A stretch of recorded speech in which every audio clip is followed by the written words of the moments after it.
Hi everyone, welcome to my channel.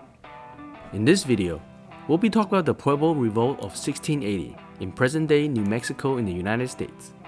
Please remember to like and subscribe. Now let's get right into it. Fact 1. Horse origin in North America. A common belief is that the Pueblo Revolt of the 1680 is where the horses in North America have been introduced and originated from. Because the Pueblo Revolt was the first successful revolt against the Spanish by the Native Americans, and because the Spanish were forced to leave behind all their livestock and horses, scholars believe that this is the event where all these horses were spread into the wild of the American West and started to become feral and breed and multiply in the wild. This was a long common belief of how horses originated in North America.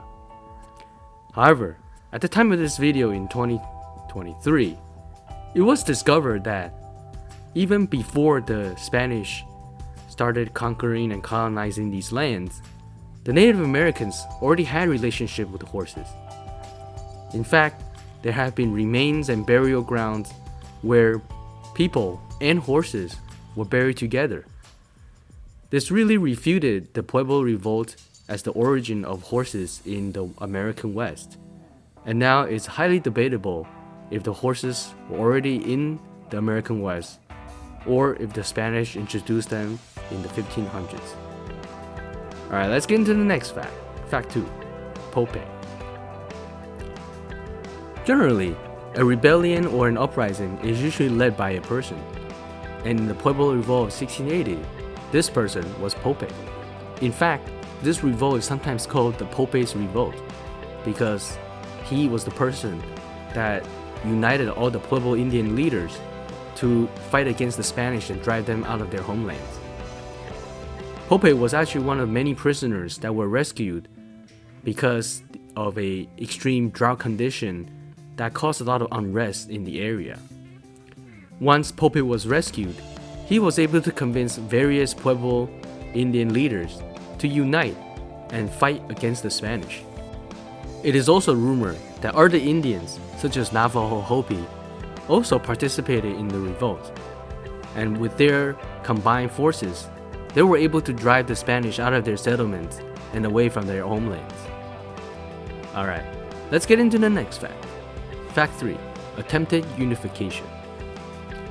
As I mentioned in the previous section, the revolt was successful because of many different Indian tribes that got together and fought against the Spanish in unison. Not one single tribe could have done what they did alone. And so, at the end, when the Spanish was driven out of their settlements, Pope actually tried to unite all of the Pueblo Indians and potentially other Indian tribes as well to become one giant nation, if you will, where they could combine their power and their forces to keep themselves away from the Spanish conquest and continue to assert their independence and dominance over the New Mexico lands. However, this was not successful, and I think it's because of thousands of years of independent living and individual tribes. They were not able to come to an agreement and be led by a single government, and as a result, they still remain scattered and semi-independent of each other after the revolt. Alright, let's get into the next fact. Fact 4. Peaceful reconquest. Despite the revolt, which was somewhat bloody and contained battles, when the Spanish lost this area, they actually attempted to regain it by a reconquest of peaceful means.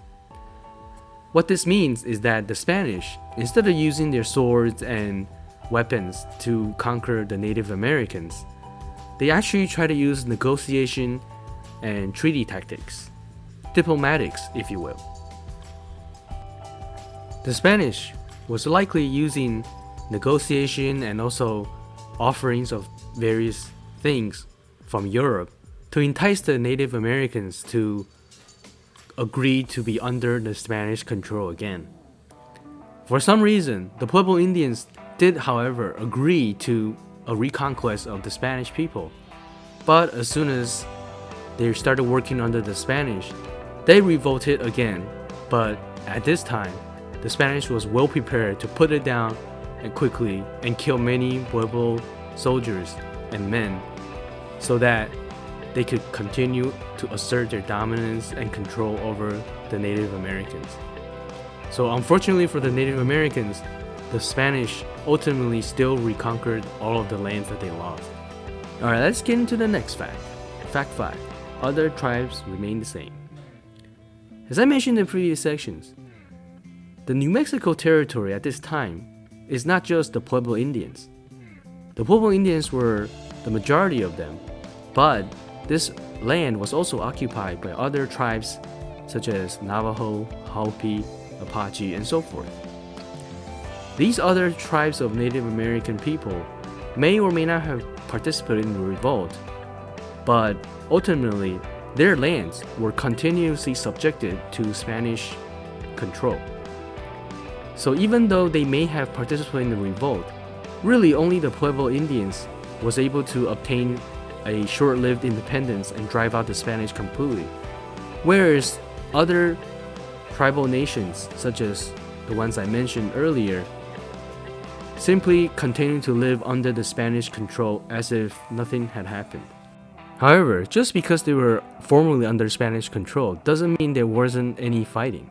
In fact, there's always skirmishes and fighting between Native Americans and the Spanish settlers. And this continued well into the formation of Mexico and eventually the United States. And so the Native Americans are always revolting against their occupiers. Alright, that's it for my video today. Thank you so much for watching. Please remember to like and subscribe. See you next time.